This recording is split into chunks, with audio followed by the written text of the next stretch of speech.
Now at 10, pranks taken too far. Separate incidents of Utah students terrorizing fellow classmates. What the families are saying and why the county prosecutor stands by their decision.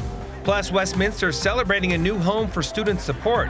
A groundbreaking ceremony for the LS Skaggs Integrated Wellness Center. And he needs to be held accountable for his dirty deeds. The latest on the criminal investigation into former President Trump. Adult film star Stormy Daniels and former fixer Michael Cohen questioned over a hush money payment. Live from Utah's first TV station, ABC4 News celebrates 75 years. Welcome to ABC4 News at 10. I'm Glenn Mills. Emily Flores has the night off. Thanks for being with us tonight. A so-called prank gone too far has two families furious and their daughters traumatized. The girls saying some teenage boys who they thought were their friends, pointing what they believed were guns at them and robbing them, only to say it was a prank later. One even recording one of the girls. ABC4's Courtney Johns following this story for us tonight. She's live in Provo to explain what happened. Courtney. Glenn, one of the victims said it happened at Indian Road Trailhead, right where we're standing right now. But both girls have very similar stories. They say it started with a boy luring them out here, saying he was having a tough time and needed someone to talk to. But what happened next was so upsetting. The girls missed multiple days of school and are still struggling. Just anything loud, anything talking about guns, I couldn't even deal with. So it's just not fair that they did that thinking this was funny. We are concealing these girls' identities because they are now getting harassed by other students over what happened. The girls say these boys walked up with weapons, made them get out of the car, even putting guns against their temples. Now, authorities say those guns were airsoft guns, but the victims, they aren't convinced of that. They say one boy actually bragged later that he was using a real gun. About an hour after this all happened, the boys then told them it was a joke. Police documents show authorities initially wanted to file several charges, including aggravated robbery, but instead, prosecutors determined it would be a misdemeanor. Because they're minors, the punishment is not public, but the families were told these boys were getting a slap on the wrist because they are under the age of 18. I wish they would have is that like a week in juvie, because I know those guys, and since they got off with this, they're gonna go again. They're gonna do worse things. Now, the county prosecutor's office wouldn't get into details on this case, but said while this is very upsetting, it did not meet the legal threshold for aggravated robbery. And they said they did have a team meet on this case. And while they understand the family's frustration, their job is to follow Utah law. Reporting live in Provo, Courtney Johns, ABC4 News. Courtney, thank you. And an update tonight, 2 men killed while hiking in a slot canyon in southern Utah are identified. They are Dr. Jeffrey Watson and William Romaneo. They were part of a group of 3 visiting Utah from Florida and hiking through Buckskin Gulch. They worked together at Orthopedic Medical Group of Tampa Bay. Their workplace releasing a statement saying this: "Tragedy has hit the practice, and it is with profound sadness that we share the loss of 2 pillars of the practice that leave an incredible legacy and monumental void in the hearts of everyone that knew them." The hospital telling us they were incredible men, and out of respect for their families' wishes, they would not make any other comments. Turning now to weather, taking an earlier look now at US 40 at Deer Hollow Road as the sun was setting this evening. Pretty incredible day today. The sun noticeably staying out longer.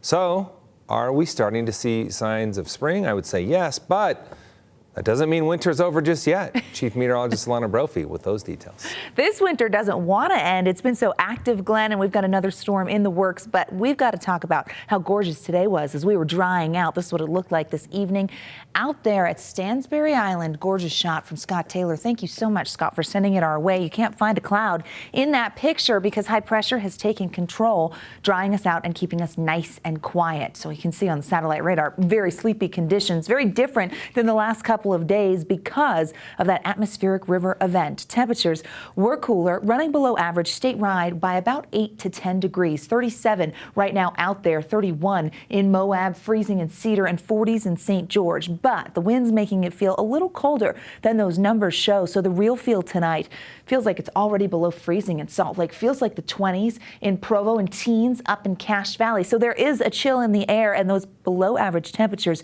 do want to stick around, and they're going to get the chance to as we head into tomorrow. So we have to talk about precipitation. We received plenty of it. I'm going to show you all the totals, but we're going to start with the records, and that includes down in St. George and Zion National Park. These are new record amounts. The precipitation totals from 5 p.m. Tuesday to 5 p.m. Wednesday, picking up a substantial amount of water down at Zion as well as St. George. Flooding concerns have eased tonight, but another atmospheric river is in the long range. I'm going to break down the timing and what to expect coming up in my full forecast in just a few moments. Glenn, back to you. All right, thank you, Alana. In a weather alert tonight, a 9-year-old boy got buried in an avalanche from a roof slide in the town of Alta. This happening yesterday. Alta marshals responding quickly and finding the boy by using an avalanche probe. He was semi-conscious, we're told, when marshals found him. The boy was flown to Primary Children's Hospital. Last update, he was doing better and in stable condition. Marshals say this seems to have just been an accident. The Salt Lake City Police Department has their spokesperson back on the job. Sergeant Brent Weisberg, you see here, returning to work this week after a month of paid leave. The police department taking action against Weisberg after he showed up to the scene of a crime in a city police car under the influence. The department says Weisberg blew a .027 blood alcohol content, which is below the legal limit in our state. Weisberg releasing a statement saying, in part, I take responsibility for my actions. The mere fact that I put myself in this position is personally and professionally disappointing, and I am very sorry. Chief Mike Brown says he has full confidence in Weisberg moving forward. A litter of puppies found abandoned back in January on the border of Utah and Idaho, now ready for adoption. Tarsha Murray from Tiny Paws Rescue sharing these videos with us, showing just how far these puppies have come from when they were found starving and near death. They were in bad shape. I mean, you could see every rib. They had been eating rocks and branches, anything out there. They were hungry. Some of the puppies even frozen to the ground, 8 out of the 9 dogs surviving. Now Tiny Paws Rescue is hoping to find good homes for them. If you'd like to adopt one of these pups, more information will be posted on the Tiny Paws Rescue Facebook page. New at 10, Westminster College breaking ground for the LS Skaggs Integrated Wellness Center today, which builds on the college's holistic approach to wellness. The Wellness Center will be the new home of the Student Health Services, the Counseling Center, the Office for Global Peace and Spirituality, and support spaces for the Center for Financial Wellness, bringing vital student support functions together under one roof. Wellness means so much more than the absence of illness. There are multiple components to a person's wellness, including physical, emotional, intellectual, financial, social, spiritual, and environmental wellness. The facility, largely funded through a generous grant made by the Alsam Foundation. The design process taken about 18 months. It's located just off of 13th East, south of the Dolores Dory Eccles Ceramics Center.